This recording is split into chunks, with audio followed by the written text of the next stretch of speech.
हमेशा मिलते हैं हम लोग और हमेशा हम ट्राई करते हैं कि यहाँ की जितनी भी समस्याएं होंगी उसका हल निकालें।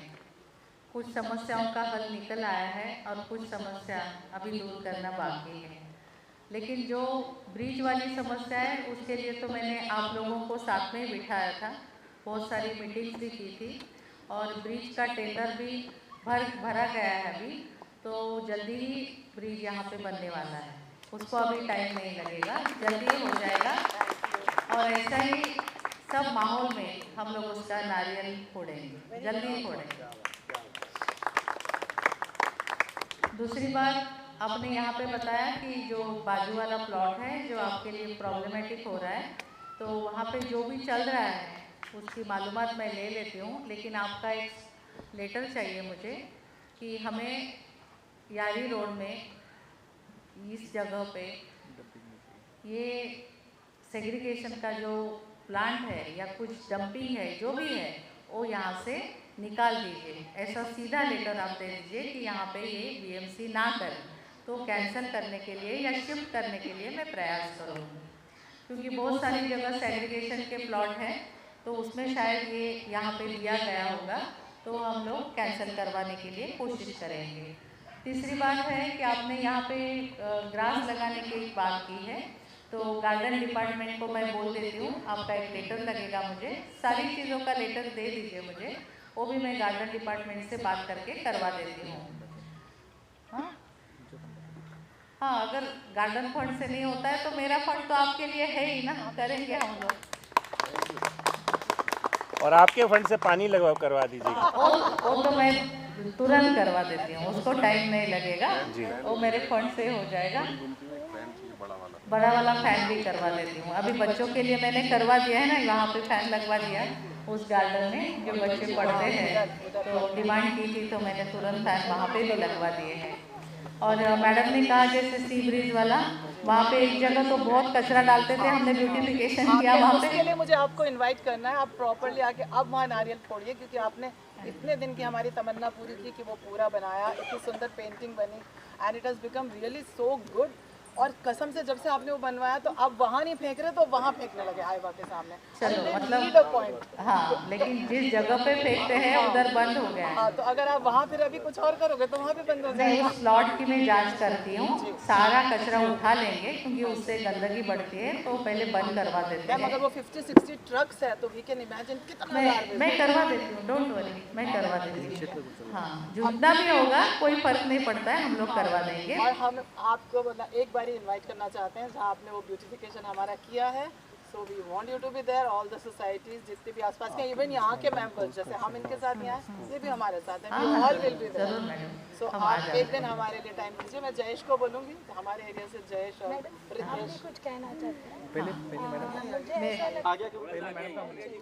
ताकि हमारा एरिया जो उसका नाम है अच्छा एरिया करके, क्योंकि प्रॉपर्टीज़ के रेट भी इतने हैं, तो मुझे ऐसा लगता है कि वो एक कलंक जैसा है जब फॉरेन कंट्रीज़ में सब अपने कुत्ते का जो कुछ भी ये रहता है वो रहता है। हमारी मांग है, अभी हमने एक एप्लीकेशन दी है इनको, जो ये पेट पार्क है, हम चाहते हैं हम वो रेजिडेंट जो हैं उस पेट पार्क को लेंगे और उसको पूरा व्यवस्थित तरीके से बनाएंगे, अच्छा बनाएंगे ताकि लोग कुत्ते वहाँ लेकर जाएं और उनको वहाँ पर घुमाएं। और दूसरी एक बात मुझे पेट पार्क के लिए ऑलरेडी एप्लीकेशन दे चुके हैं हम। इस संस्था को हम लोग ये पेट पार्क देने के लिए मैं खुद लेकर ले लूँगी। है कि अगर कोई मतलब आदमी या मतलब जैसे रिक्शा चालक है, हॉकर्स है, अगर वो लोग भी फुटपाथ का यूज़ कर रहे हैं किसी मतलब अपना प्रातः विधि के लिए, तो वो भी गलत चीज़ है। तो वो भी मतलब अगर पुलिस की वैन वहाँ से घूमती है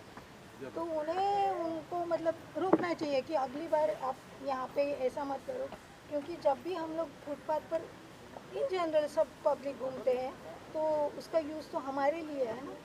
तो उन्होंने ये चीज़ के लिए हमारे साथ सीनियर इंस्पेक्टर पवार साहब बैठे हैं, आपको सुन रहे हैं, मुझे लगता है उन्होंने इस बात को सुन लिया है। मेरी एक ही विनंती है कि पुलिस पेट्रोलिंग वैन घूमती है, लेकिन ये जो है विधि ये 10-15 मिनट का है, 20-25 मिनट, तो हाँ, उसमें कौन जस्ट सा पकड़ा? परीक्षा का नंबर एक जस्ट क्लिक करो और उनको हमारे भेज हमको दीजिए। पर्सनली भेजो। वेबसाइट पे नंबर है सबका पुलिस का, मेरा नंबर आपके साथ में शेयर करता हूँ। बोलिए। जो एक आपने एलिगेशन दिया है वहाँ पे अजय कौल के स्कूल के ऊपर, उसके ऊपर क्या कुछ अभी कार्रवाई चल रही है आपकी तरफ से, क्या कुछ करने वाले हैं, जरा बताएंगे? ऐसा है कि मेरे पास एक कंप्लेंट आई थी जो कि मेरे वर्सोवा विधानसभा की ही थी।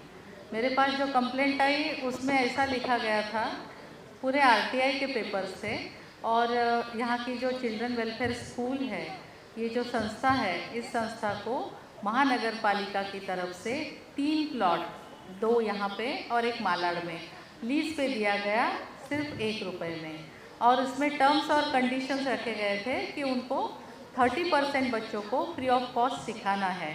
दूसरे कंडीशन थी कि उनको दूसरे किसी संस्था को चलाने के लिए नहीं देना है, जो कि आर्शीड और फेरीलैंड को दी गई है। तीसरी बात वहाँ पे थी कि वो माध्यमिक स्कूल तक ही वो पढ़ा सकते हैं, तो वहाँ पे कॉलेज और पदवी सारी शिक्षा वहाँ पे शुरू हो गई है।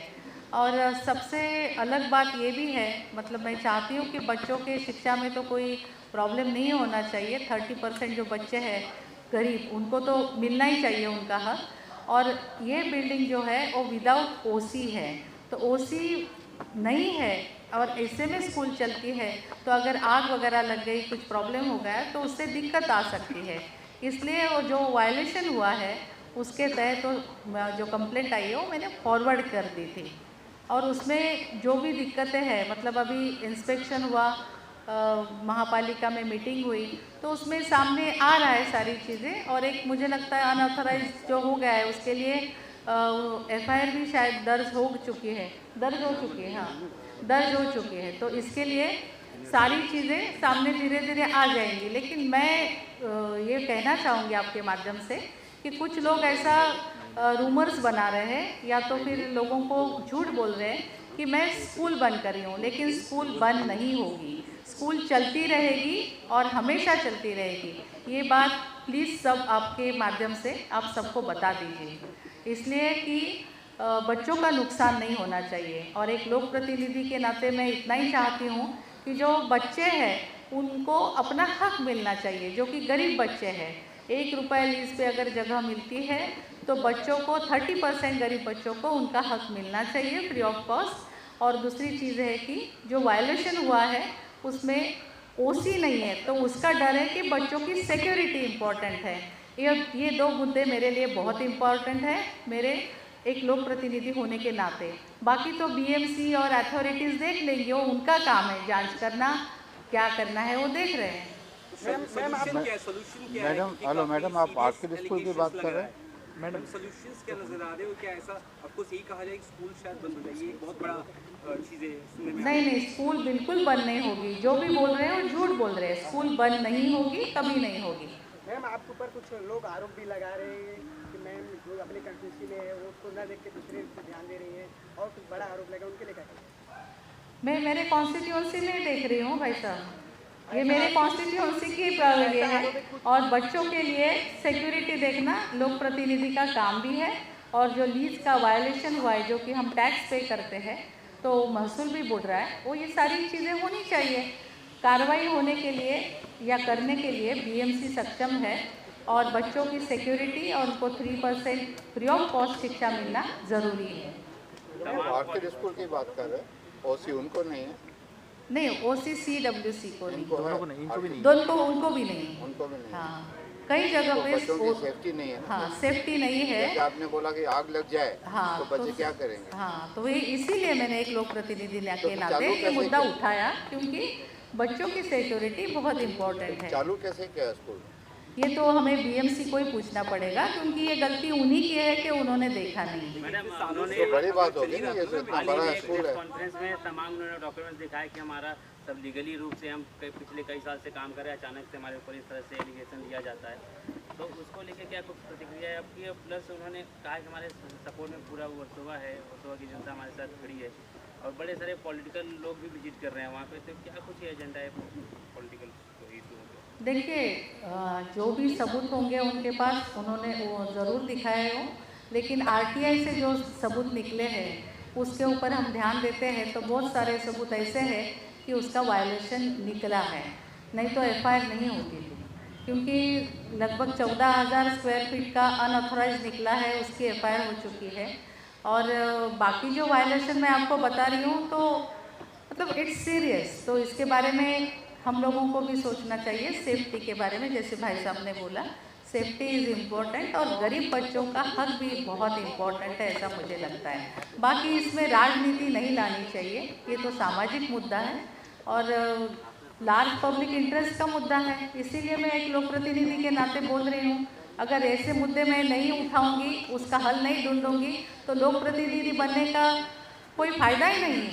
और हमारे जो नेता हैं मोदी जी, उनके रास्ते पे हम चलते हैं, ना खाएंगे ना खाने देंगे।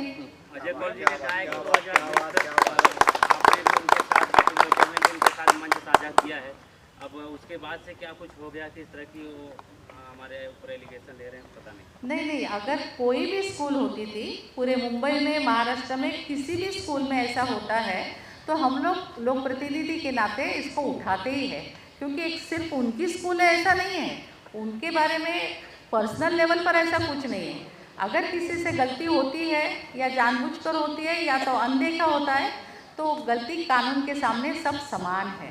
तो मुझे लगता है कि जो हुआ है वो कानूनी कार्रवाई के तौर पर होगा और यहाँ पे राजनीति प्लीज़ मत लेके आइए। मैम कहा जा रहा है आपने बैठक लिया और बैठक के बाद आपने दबाव डाला, उसको तेज कार्रवाई ऐसा कहना अजय सर का। और इस मामले में मुंबई अध्यक्ष बीजेपी की उनको भी लेटर लिखा गया है। अच्छी बातें लिखे गए हैं तो, क्योंकि ये सारी चीज़ें सबके सामने आनी भी ज़रूरी है। लेकिन अगर कहीं पर भी ऐसा होता है, कोई भी स्कूल में होता है, तो हम लोग मुद्दा उठाएंगे, ये हमारा कर्तव्य है। इसमें राजनीति लानी नहीं चाहिए, ऐसा फिर से मैं बोल रही हूँ। मैडम, अगर इन्होंने इलीगल चालू किया है, स्कूल बंद करेंगे नहीं? बीएमसी को हैंडओवर हो सकता है, स्कूल तो चलती रहेगी। अगर ऐसा होगा तो भी वो बीएमसी डिसीजन लेगी, उनका जो है सब कागजात देके करेगी। लेकिन आरटीआई में जो कागजात आए हैं उसके तहत जो मीटिंग में देखा गया वो इंस्पेक्शन हो चुका है, बाकी चीज़ें आ जाएगी धीरे धीरे बाहर।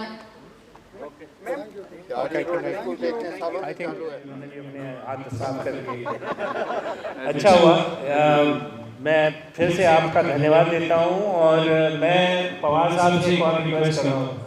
पवार साहब, ये डेड एंड जो है यहाँ पे दोनों साइड पे पार्किंग होती है सर, और शाम के वक्त अभी आप देखेंगे तो निकलना मुश्किल होता है और अक्सर रात को लड़के लड़कियाँ बैठ के, ये डेड एंड है। तो प्लीज़ यहाँ पे नो पार्किंग एक साइड पे करवा दीजिए। जगह पार्किंग के लिए बहुत है, लेकिन लोग इतने सुस्त हैं कि बजाय उस साइड जाके पार्क करें, सब इसी सड़क पे डबल डबल पार्क कर रहे हैं। तो प्लीज़ एक साइड पे आप नो पार्किंग करवा दीजिए दोनों साइड, ताकि थोड़ा सा व्यवस्था बन सके। और एक प्लीज़ आपकी जो वैन आती है यहाँ पे, उनको कहें कि ज़रा डिफरेंट टाइम पे चक्कर डालें, बिकॉज ये हमारे जो वाइन शॉप है इस पे लोग इकट्ठा होकर शराब लेते हैं और फिर यहाँ आके पीते हैं और फिर बोतल फोड़ के और तरह तरह की चीज़ें, आजकल मोबाइल के ऊपर फ़ोटो खींचना, ये इस तरह की चीज़ें बहुत होती हैं यहाँ पे प्लीज़। और लेडीज़ और बच्चों के लिए रात को बहुत मुश्किल होता है, निकलना मुश्किल है रोड से रात को वाइन शॉप के आसपास से। तो एक ज़रा थोड़ा सा आप इनको भी, वाइन शॉप वालों को भी आगाह कीजिए कि आप पब्लिक न्यूसेंस नहीं क्रिएट कर सकते just because you have a shop of liquor. Thank you very much. Thank you.